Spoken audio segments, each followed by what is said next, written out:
ମୋ ନାଁ ଅଞ୍ଜଳି ବଳ। ମୁଁ ତରିମୂଳ ଗ୍ରାମର ବାସିନ୍ଦା।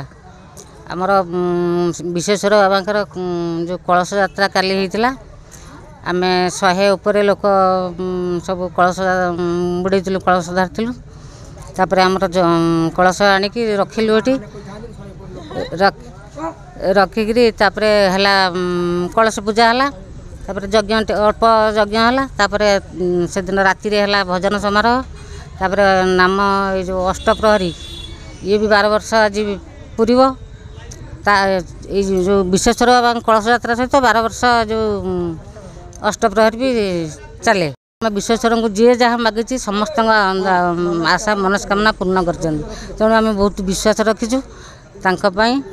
ବହୁତ ଆମେ ଆମ ଗାଁରେ ଯେତେବେଳେ କରାଗଲା ପ୍ରଥମ ଆବିର୍ଭାବ ହେଲେ ଆମେ ବହୁତ ଖୁସି, ଗାଁ ଲୋକ ବହୁତ ଖୁସି। ସମସ୍ତେ ଯେଉଁ ସହଯୋଗ କରୁଛନ୍ତି। ଗାଁରେ ଖାଇବା ପିଇବା, ଗାଁ ସାରା ବି ଲୋକ ବାହାରୁ ଯେଉଁମାନେ ଆସୁଛନ୍ତି ସମସ୍ତେ ଖାଇବା ପିଇ କରିକି ମନ ଖୁସିରେ ଯାଉଛନ୍ତି। ତେଣୁ ଆମକୁ ବହୁତ ଭଲ ଲାଗେ। ଏ ବର୍ଷ ଲାଷ୍ଟ ବର୍ଷ 12 ବର୍ଷ ପୁରିଲା। ମୁଁ ଦିଲ୍ଲୀପ କୁମାର ରାଉତ, ଏଇ ତରିମୂଳ ଗାଁର ଗ୍ରାମବାସୀ। ବିଶ୍ୱେଶ୍ୱର ମହାଦେବଙ୍କର 12 ବର୍ଷ ପୂର୍ତ୍ତିର କାର୍ଯ୍ୟକ୍ରମ ଏଠି ଚାଲିଛି।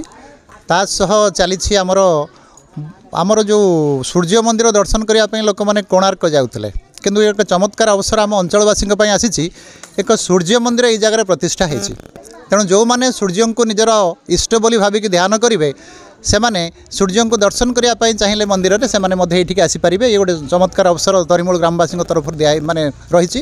ତା ସହିତ ରାଧାକୃଷ୍ଣଙ୍କର ମନ୍ଦିର ମଧ୍ୟ ଆଜି ପ୍ରତିଷ୍ଠା ହୋଇଛି ଏବଂ ଏ ପ୍ରତିଷ୍ଠାରେ ଗ୍ରାମବାସୀଙ୍କ ସହ ଆମ ଅଞ୍ଚଳବାସୀ ମଧ୍ୟ ସାମୂହିକ ଭାବରେ ଯୋଗ ଦେଇଛନ୍ତି।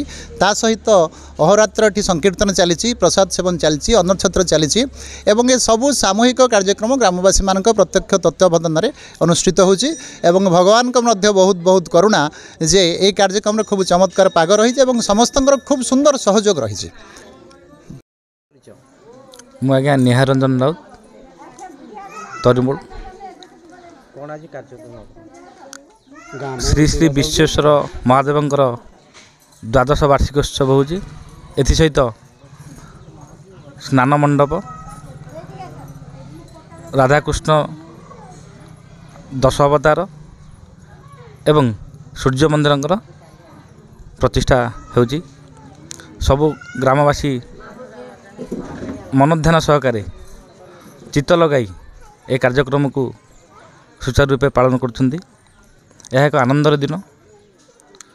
ଏହି ମନ୍ଦିରର ବିଶେଷତ୍ୱ ଆଜ୍ଞା 2008 ମସିହା ଯେଉଁ ସମୟରେ ମହାପଞ୍ଚକ ଚାଲିଥିଲା, ଗୁରୁବାର ଥିଲା, ଗ୍ରାମବାସୀ ନିଷ୍ପତ୍ତି ନେଇଥିଲେ ମନ୍ଦିର କରିବା ପାଇଁ।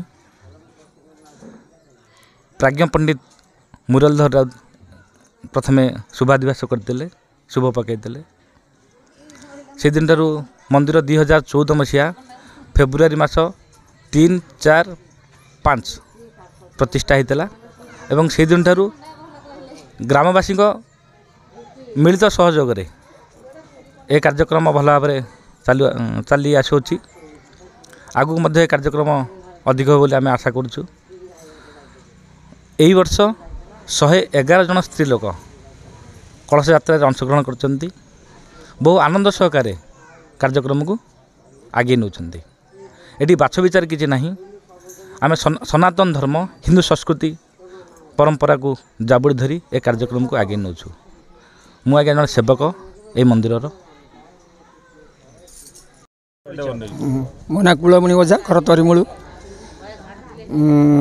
ଦୀର୍ଘ 12 ବର୍ଷ ଧରି ଆମର ମନ୍ଦିର କାର୍ଯ୍ୟକ୍ରମ ଚାଲିଛି। ଏ 12 ବର୍ଷ, ଏଇଟା ଲାଷ୍ଟ ବର୍ଷ ଆମର ହେଉଛି। 12 ବର୍ଷ ପୂର୍ଣ୍ଣା ହେଉଛି।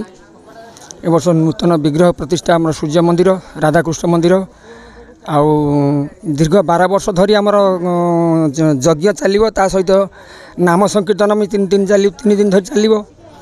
ପ୍ରତିବର୍ଷ ମିନିମମ୍ ଆମର ପ୍ରଥମ ବର୍ଷ ଯେଉଁ ବର୍ଷ ହେଇଥିଲା 140-145 ଖଣ୍ଡେ ମା' ମାନେ ହେଉଛି କଳସ ଆମର ବୁଡ଼େଇଥିଲେ। ଆସ୍ତେ ଆସ୍ତେ ଧୀରେ ଧୀରେ କମିଥିଲା। ଏ ବର୍ଷ 108 ଜଣ ନା 111 ଜଣ କ'ଣ ବୁଡ଼େଇଛନ୍ତି। ଯାହା ହଉ ଠାକୁରଙ୍କ ଦୟାରୁ ଭଲରେ ଚାଲିଛି ଆମର ମନ୍ଦିର ପ୍ରତିଷ୍ଠା ଚାଲିଛି। ଏ ବର୍ଷ ହେଉଛି ଲାଷ୍ଟ ଦିନ, ଏଇ ଆଜିର ଲାଷ୍ଟ ଦିନ।